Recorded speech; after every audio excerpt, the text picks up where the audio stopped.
이낙연 당대표의 속개 선언으로 더불어민주당 제62차 최고위원회를 속개하겠습니다. 제62차 최고위원회의를 속개합니다. 이낙연 당대표의 발언 있겠습니다. 지난해 1월 20일 국내에서 첫 코로나19 확진자가 발생했습니다. 그렇게 코로나의 엄습을 받은 지 오늘로 꼭 1년이 됐습니다.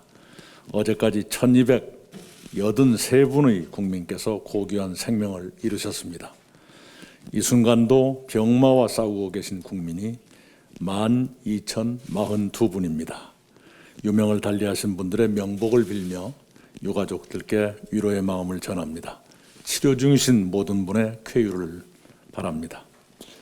지난 1년 동안 우리는 국민의 연대와 협력으로 방역 모범 국가라는 자랑스러운 평가를 받았습니다. 지금도 인구 10만 명당 확진자 수에서 우리는 OECD 회원 37개 국가 가운데 35위로 낮은 수준입니다.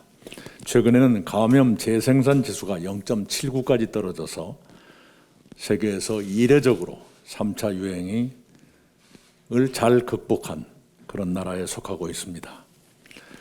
경제 또한 우리는 선방했습니다.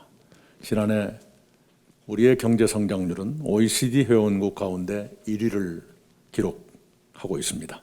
또한 GDP 규모에서 우리가 세계 10위에 올랐습니다.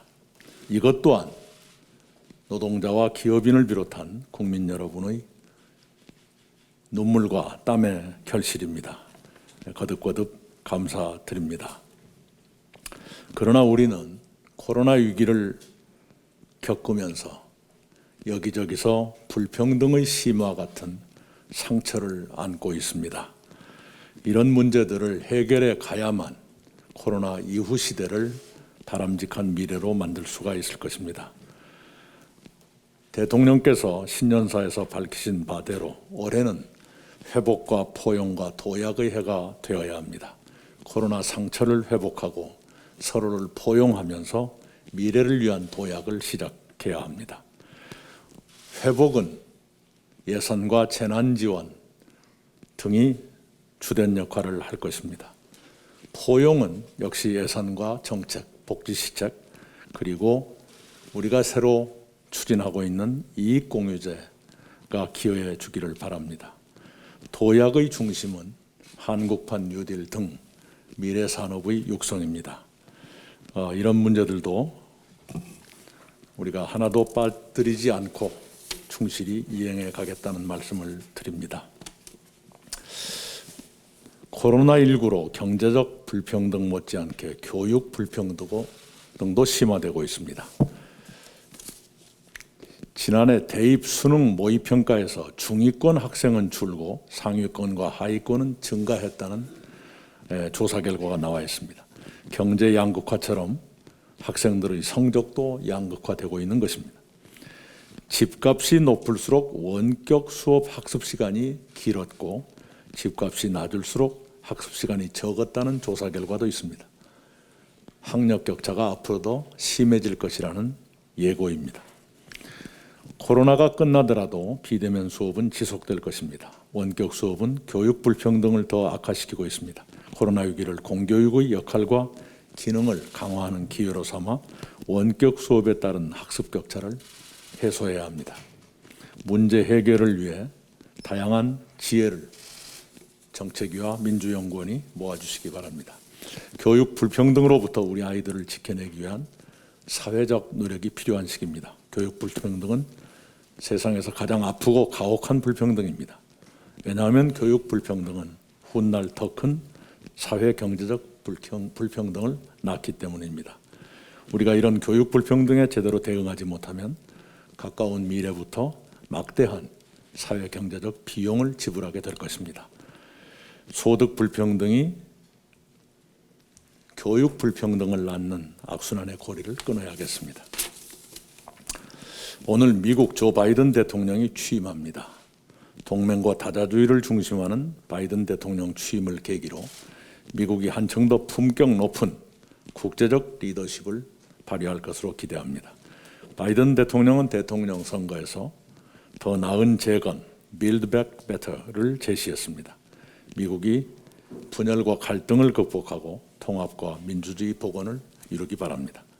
한반도 문제는 남북한이 당사자이지만 동시에 주변국들의 도움이 절실한 과제입니다. 바이든 대통령은 과거 김대중 대통령의 햇볕 정책을 지지했고 한반도 문제의 대화를 통한 해결이라는 원칙을 갖고 있습니다. 우리는 바이든 정부와의 굳건한 신뢰와 소통을 바탕으로 한반도 평화 프로세스를 발전시키고 그 과정에서 한국의 역할을 확대하기 바랍니다. 싱가포르 북미 공동선언을 출발점으로 해서 한반도 평화체제와 비핵화가 진전되기를 기원합니다. 그렇게 되도록 미국도 북한도 지혜로운 결단을 해주기를 바랍니다. 이상입니다. 김태년 원내대표 발언 있겠습니다. 예, 주호영 원내대표는 국회 운영과 또 협상의 파트너입니다. 저한테는. 그래서 지금까지 예의를 갖추기 위해서 국민의힘 주호영 원내대표의 말씀에 대해서는 일일이 대응하는 것을 자제해 왔는데요. 어제 문재인 대통령을 겨냥한 주호영 원내대표의 발언과 관련해서는 한 말씀 드리지 않을 수가 없습니다. 전직 대통령이 되면 본인이 사면의 대상이 될지도 모른다 이렇게 말씀을 하셨는데 아무리 생각을 해봐도 이건 정치 도의와 금도를 넘어선 발언입니다. 해서는 안 되는 말씀을 하셨습니다. 제1야당 지도자가 현직 대통령을 범법자 취급하는 이런 이 저주의 발언을 서슴지 않았다는 점에서 아주 유감스럽습니다. 이건 결과적으로 놓고 보면 궁극적으로는 우리 주권자인 우리 국민을 모독하는 발언이다. 이 점도 분명하게 지적을 합니다. 주호영 원내대표께서는 이 발언에 대해서는 사과를 하시는 게 맞을 것 같습니다. 지금 야당의 유력 인사들이 경쟁하듯이 아주 자극적이고 혐오적인 발언들을 하고 있는데요. 정치의 품격을 지켜달라 이렇게 요청을 드립니다. 상대를 존중해야 존중받는 법입니다. 코로나 확진자가 발생한 지 딱 1년이 됐는데 아직도 이 위기는 세계적으로도 그렇고 현재 진행 중입니다. 민주당과 정부는 세 차례에 걸친 재난지원금 지급, 4차례 추경 편성 등 국민의 삶을 지키기 위해서 최선을 다했습니다마는 근본적인 어려움을 해소하기는 아직 부족함이 많다고 생각을 합니다. 코로나 발생 1년을 맞이해서 심기일전하고 이 코로나와의 전쟁에서 최종 승리와 함께 민생과 경제 회복에 저희 더불어민주당은 온 힘을 다하겠다는 말씀을 드립니다. 지난해가 코로나 위기 속에서 국민 생명과 민생을 지키는 방어전이었다고 한다면 올해는 민생과 경제 회복을 위한 공격전이 될 것입니다. 저희 더불어민주당은 방역 당국과 협력해서 안전한 백신 접종으로 우리 국민들을 지켜내겠습니다. 민생과 경제 회복을 위해 더욱 공격적으로 나서겠습니다. 빠르고 강한 경기 회복을 위해 내수를 진작시키는 한편 혁신 입법을 통해 신기술, 신산업 성장 동력을 확보하고 선도형 경제로의 대전환을 추진하겠습니다. 연대와 협력이 코로나 위기를 극복하는 최고의 사회적 백신입니다. 어제는 우리 중소기업이 개발한 코로나 백신용 주사기가 미국과 EU 등에서 국제 특허 출원을 진행 중이고 대기업과의 상생 협력을 통해 대량 양산 체계를 구축했다는 뉴스가 있었습니다. 이 주사기는 10명분의 백신으로 12명까지 접종이 가능해서 백신을 20% 증산하는 그런 효과가 있다고 합니다. 대기업과 중소기업의 상생과 협력, 정부와 민간의 연대와 협력이 코로나 위기를 극복하는 동력입니다. 2021년에는 상생 협력의 성과가 더 많아지고 연대와 협력으로 코로나 위기를 슬기롭게 이겨낼 수 있도록 저희 더불어민주당이 앞장서겠다는 말씀을 드립니다. 우리 시간으로 내일 새벽 미국의 바이든 시대가 열립니다. 바이든 새 행정부 출범으로 한반도 평화와 안보는 물론 경제와 통상 분야에서도 새로운 협력의 장이 열리기를 기대합니다. 한미 수교 139주년이 되는 올해 한미동맹이 미래지향적 안보동맹과 경제협력 동반자 관계로 강화 발전되기를 바랍니다. 더불어민주당과 미국 민주당은 인권과 평화의 가치를 존중하는 민주주의의 파트너입니다. 더불어민주당은 양국 민주당 정부 간의 정책 파트너십을 통해 한미동맹이 한 차원 더 높은 협력 단계로 진화하도록 가교 역할을 다하겠습니다. 바이드노믹스를 한국 경제 도약의 기회로 활용해야 합니다. 재정 지출 확대, 중산층 회복, 다자주의 복원에 중점을 두는 바이드노믹스는 미국 경제 성장세 확대와 글로벌 교역 질서 회복에 따른 고용량 증가로 우리 경제, 한국 경제에 긍정적 효과를 미칠 것으로 예상되고 있습니다. 또한 바이든 대통령의 핵심 공약인 기후변화 대응 정책 역시 우리의 그린 뉴딜과 함께 친환경, 신산업 인프라 투자에서 실질적인 협력을 모색할 수 있습니다. 이와 함께 바이든 행정부의 미국 주도 다자 무역 협정 전략에도 능동적으로 대비를 해야 합니다.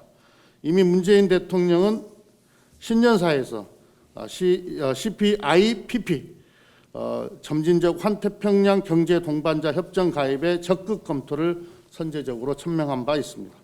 당당한 중견국가, 책임 있는 선도국가로서 국제사회에서의 역할을 높여 경제 영토를 넓혀 나가야 합니다. 바이드노믹스의 기회 요인인 활용과 함께 위기 요인에 대한 대비도 준비해야 합니다.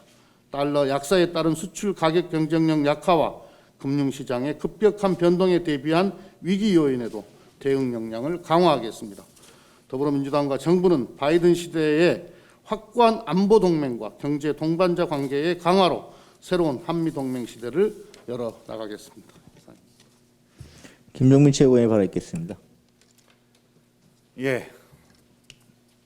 현직 대통령을 사면 대상으로 연결시킨 그 주호영 원내대표의 이 참담한 상상력에 대해서 충격적입니다. 이 주 대표의 발언은 국민의힘의 속마음을 보여주는 상징적인 발언이라고 생각합니다. 부당하게 당했으니까 기회가 되면 언제든지 갚아주겠다는 보복선언입니다. 국정농단 심판과 탄핵을 인정하지 않겠다는 불복선언입니다. 촛불민주주의에 대한 정면 도전입니다. 이게 한두 번도 아니고 원내대표 역할을 이런 막말과 저주의 언어로 채워가는 것에 대해서 정말 참담한 신경입니다. 대통령은 정치인이기도 하지만 대한민국을 대표하는 헌법기관입니다. 모름지기 제대로 된 보수라면 정파를 떠나서 헌법기관을 존중하고 보호하는데 더 적극적인 게 정상입니다. 그게 보수의 가치에 부합합니다. 국민의힘 세력이 반문재인 세력인 것은 확실합니다. 그러나 제대로 된 보수의 가치를 아는 제대로 된 보수는 아닌 것 같습니다. 국회 구성원으로서 보수공당의 대표로서 민주주의를 존중하고 품격을 갖추기를 다시 한번 당부합니다. 최근 민주주의에 대한 도전, 미국 민주주의에 대한 도전을 곰곰이 숙고해보길 바랍니다. 트럼프가 대선 불복을 외치면서 민주주의 제도를 부정하고 극우 지지 세력이 국회의사당 난입하고 심지어는 민주적인 절차인 바이든 대통령의 취임식도 불참하는 이런 미국 민주주의의 혼돈, 이 혼돈을 초래한 세력은 저는 결국 민주주의 심판을 받을 것이다 라고 생각합니다. 우리 대한민국에서도 이 국정농단과 탄핵을 부정하고 역사를 거꾸로 돌리려고 하는 그런 세력에 대해서 국민의 분명한 심판이 있을 것입니다.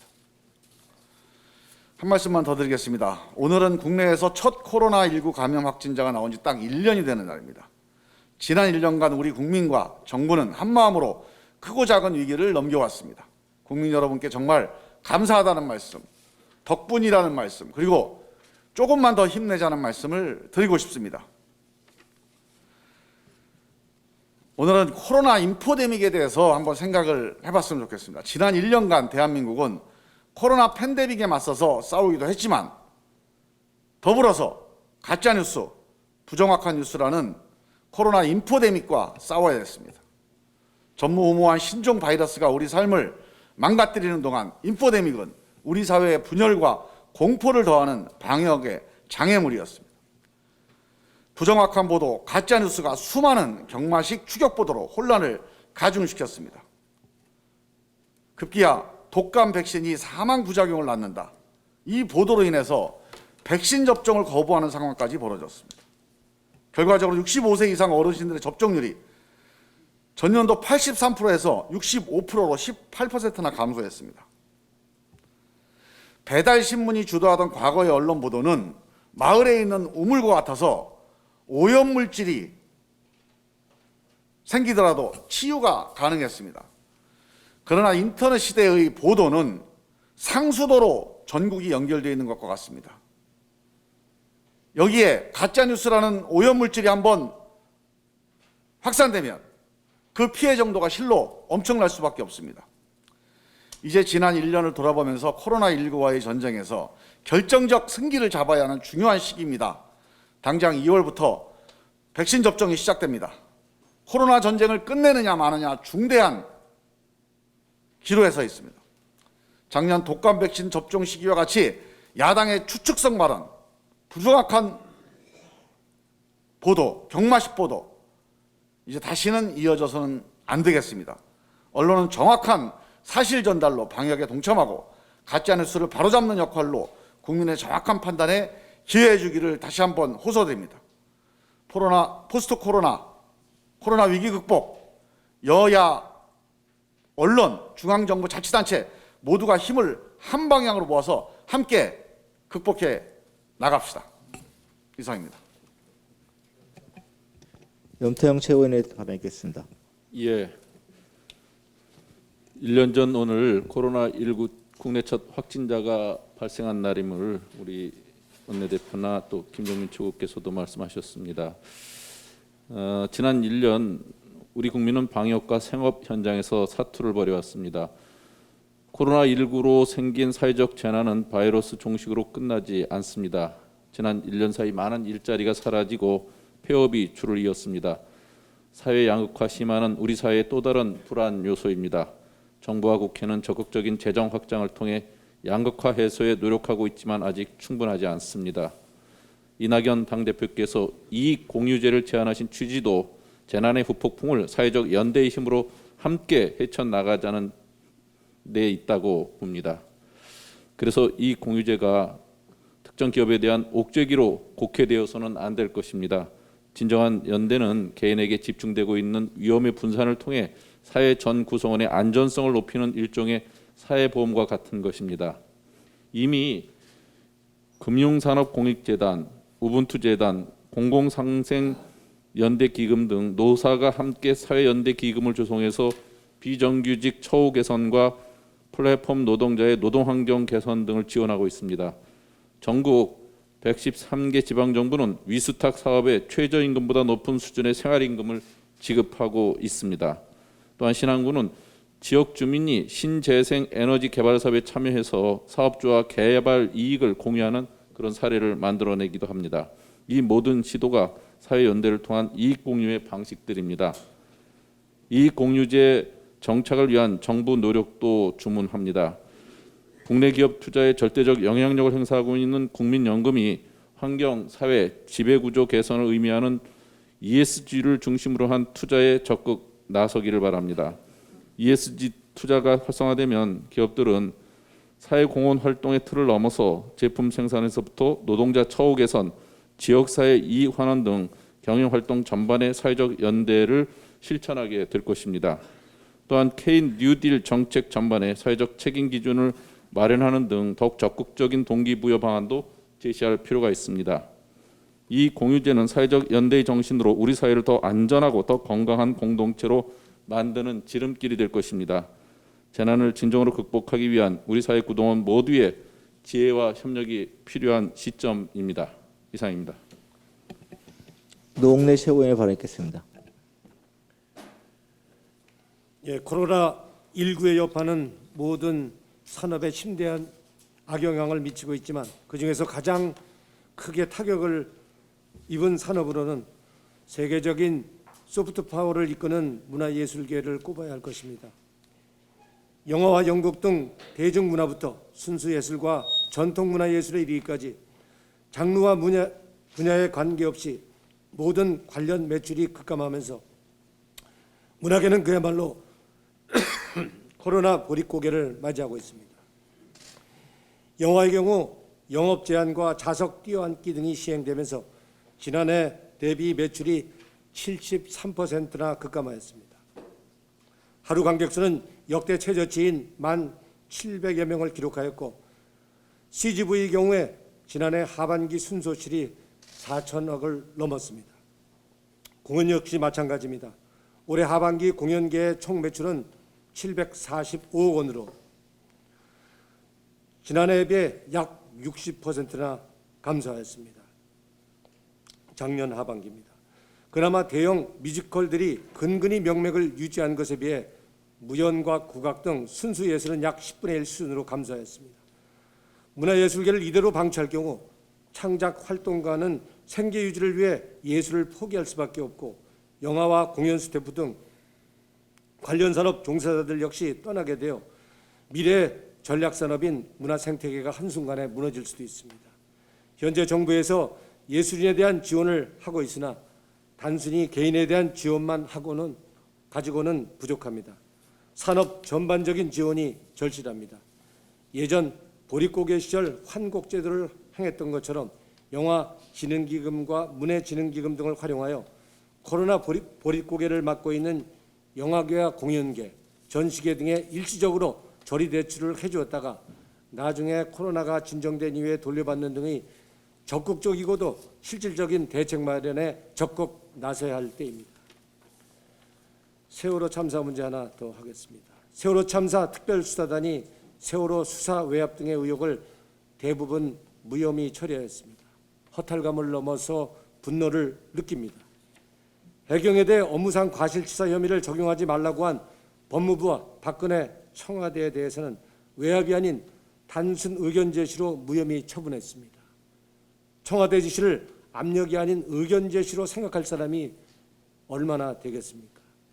해경 고위 간부의 탑승으로 정작 환자가 응급 헬기를 못하는 바람에 사망한 고 임경빈 군 사건에 대한 무혐의 판단은 기본적인 생명 존중 의식조차 없는 것입니다. 또한 국정원과 기무사에서 유가족 사찰은 했으나 불법적 도청을 사용하지 않았다고 무혐의로 처분한 것은 민간인 누구나 사찰의 대상이 될 수 있다는 아주 위험한 논리입니다. 한마디로 이번 수사 결과는 검찰발 사회적 재난이라 할 것입니다. 민주당은 향후 유가족들과 국민들의 뜻을 받들어서 철저한 진상규명에 끝까지 노력할 것입니다. 이상입니다. 다음은 신동근 최고위원의 발언 있겠습니다. 국민의힘 주호영 원내대표가 현직 대통령은 시간이 지나면 전직 대통령이 된다. 전직 대통령이 되면 본인이 사면의 대상이 될지 모른다며 문재인 대통령을 향해 역대급 막말을 쏟아냈습니다. 이명박 박근혜 전 대통령은 뇌물이 오고 간 정경유착, 권력의 사유화와 남용이라는 중대범죄를 저질러 법의 심판을 받은 것입니다. 두 전직 대통령 사면을 유보한다고 어떠한 헌법적, 법률적 위반 사실도 없는 현직 대통령에 대해 사면 대상 운운하는 금도를 넘어서는 발언에 경악을 금할 수가 없습니다.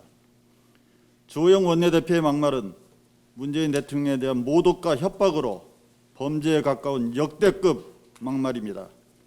자신들이 집권한다면 앞뒤 가리지 않고 무조건 보복에 나서겠다는 선언입니다. 이런 막말은 국민들의 분노를 일으켜 오히려 전직 대통령들의 사면을 어렵게 만들 뿐입니다. 달리 생각하면 주호영 원내대표는 겉과 달리 속으로는 전직 대통령의 사면을 바라지 않는 국민의힘 내 엑스맨이 아닐까 하는 의구심까지 갔습니다.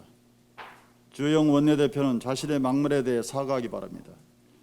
이명박 정부 특임 장관과 박근혜 정부 시절 청와대 정무특보를 한 사람으로 이런 말할 자격이 있는지, 더 나아가 국회의원을 할 자격이 있는지 자문해 보기 바랍니다.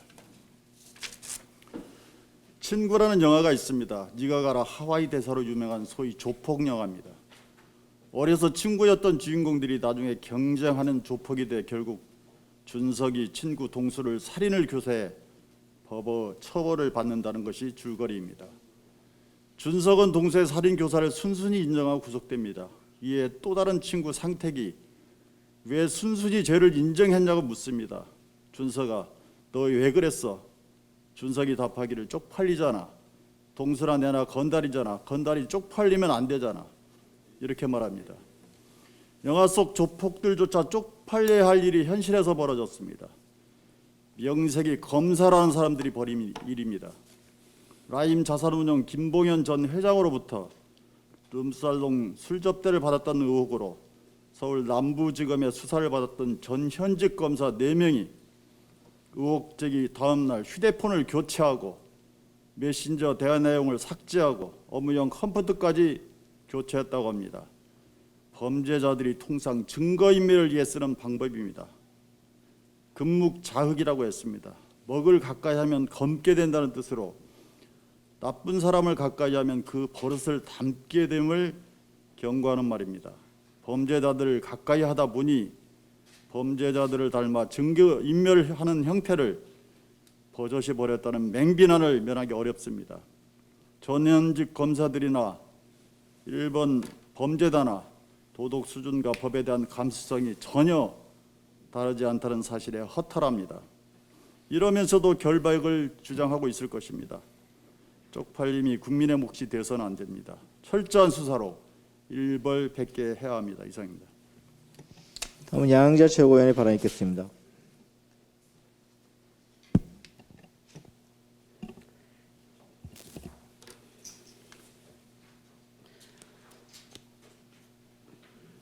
네, 대표님과 최고위원들께서 말씀하셨지만 저도 국민의힘 주호영 원내대표께 한 말씀 드리겠습니다. 저는 문재인 정부를 만들어낸 지도부의 최고위원이었습니다. 지금은 문재인 정부 여당의 최고위원입니다. 그런 저로서는 야당 원내대표의 막말에 심한 모멸감을 느낍니다. 비판은커녕 비난으로 치기도 어렵습니다. 정파적 이야기를 하는 것이 아닙니다. 민주당은 다 옳고 국민의힘은 그러다는 것을 말하려는 것도 아닙니다. 비판에는 해명할 수 있습니다. 비난에는 반박을 하면 됩니다. 그런데 저주와 악담은 뭐라고 대응해야 하는지 모르겠습니다. 주호영 원내대표의 말이 그렇습니다. 얼마 전에는 탄핵을 운운하더니 이제는 사면 대상이 될 수 있다고까지 합니다. 사면의 전제 조건은 사법부의 처벌입니다. 문재인 대통령이 없는 죄라도 지어야 한다는 의미입니까? 가정을 가장해 대통령과 정부를 협박하고 있습니다. 노골적으로 정치 보복을 예고하는 것입니다. 아니, 보복이라는 표현도 틀렸습니다. 남에게 받은 해를 되돌려 주는 것이 보복입니다. 도대체 문재인 대통령과 여당이 주 원내대표와 국민의힘당에 무슨 해를 줬습니까? 박근혜, 이명박 두 전직 대통령에 대한 법원의 유죄 판결에 굴복하는 것입니까? 전국을 뜨겁게 달궜던 촛불을 지우려는 것입니까?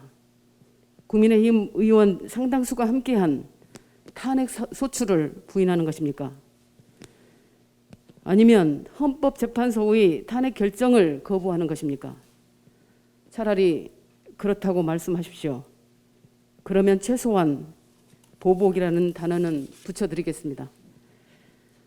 주 원내대표께서 진정으로 두 전직 대통령의 사면을 원한다면 두 사람이 국민께 통렬하게 사과할 수 있도록 하십시오. 국민의 마음이 조금이라도 누그러질 수 있도록 같이 노력하십시오. 그것이 국민 통합입니다. 대통령에게 저주와 악담을 퍼부을수록 통합은 멀어지고 민심은 더 싸늘해질 것입니다. 그렇지 않으면 얼마 전 김종인 비대위원장의 사과도 허사가 될 것입니다.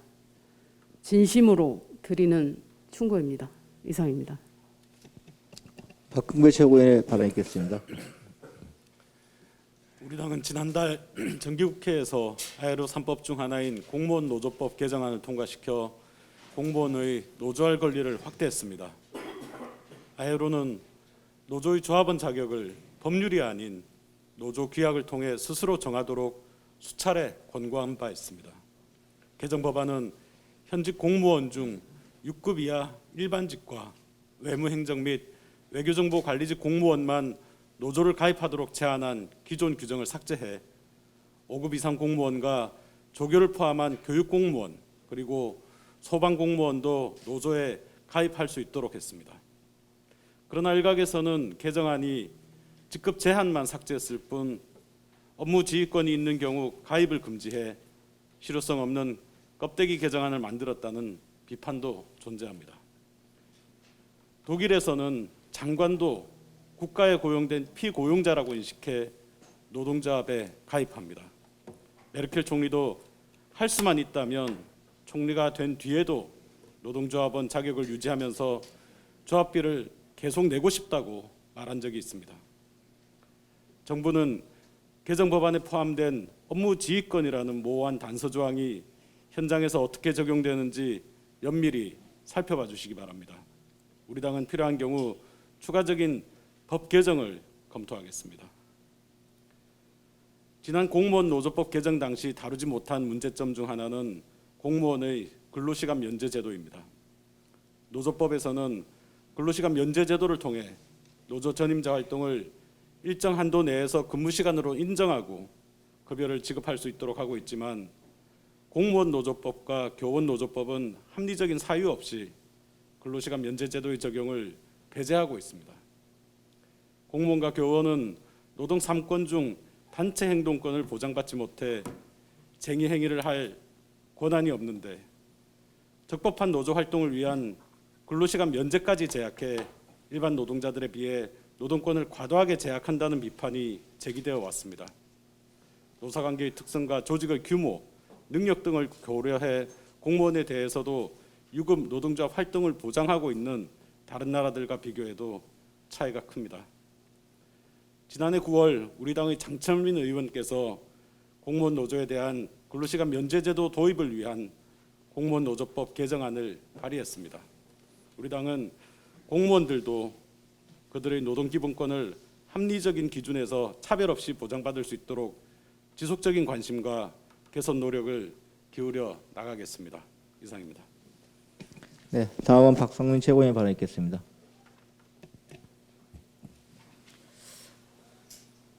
네, 최근 대입 수능 국어 영역 유명 강사가 댓글 조작 혐의로 구속되는 일이 있었습니다. 이번 일을 통해서 세 가지 지점에 대해서 좀 생각을 해봐야 한다고 보입니다. 첫째, 사교육 업계에 뿌리 깊게 그리고 은밀하게 자리해온 댓글 조작이라는 문제가 사실상 가시화된 사건이라고 보입니다. 댓글 조작은 매우 심각한 불법 행위입니다. 타 강사에 대한 의도적인 비방이나 불법 선동은 사실상 소비자의 권리를 명백히 침해하는 행위임과 동시에 정확한 판단이 이뤄지는데 인위적 방법으로 개입하는 것으로 혼란을 초래하는 이 같은 행태는 반드시 어느 영역에서든 근절되어야 하는 일이라고 말씀드리고 싶습니다. 둘째, 이번 일을 두고 사교육 업계 내에서는 사실상 터질 게 터졌다라는 반응이 나오고 있습니다. 과열되는 경쟁이 존재하는 업계의 속성에 기인해 이 같은 불법 행위가 그동안 암묵적으로 용인되어 온 것은 아닌지, 혹은 불법적으로 이뤄지는 이 같은 행태를 보고도 제대로 자정하지 못했던 것은 아닌지 사교육 업계 내부의 성찰이 필요한 부분이라고 보입니다.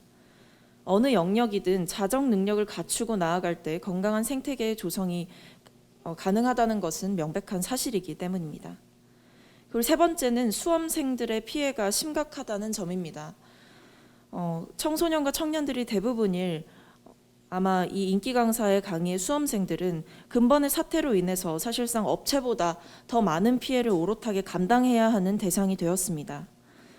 다행스럽게도 업계는 전액 환불을 약속을 하였으나 수험 생활을 함에 있어서 일관성과 여러 가지 균형점이 맞아 들어가야 한다는 점에서 보았을 때 이같이 중간에 강사의 구속으로 인해 얻게 되는 피해라든지 이런 부분에서의 보상은 사실 물질적으로 한계가 있는 부분이 분명히 있습니다. 따라서 업계 차원에서 수강생들을 위해서 더욱더 전폭적인 지원을 해야 함은 물론이고 이 같은 일이 발생함에 있어서 과연 책임이 전무한 것인지 다시 한번 돌아보고 또 진실 어린 사과가 필요한 시점이라고 보입니다. 이 같은 논란을 통해서 여러 가지 문제가 드러남에 따라 분명 우리 사회에서 고쳐나가야 할 부분이라든지 혹은 개선해 나가야 할 지점이 분명히 있다고 생각합니다. 근본의 논란이 단순히 논란이라든지 해프닝으로 끝나는 것이 아니라 자정 능력이 필요한 여러 가지 단면, 우리 사회의 단면을 보여준 사건이라고 기억됐으면 합니다. 이상입니다.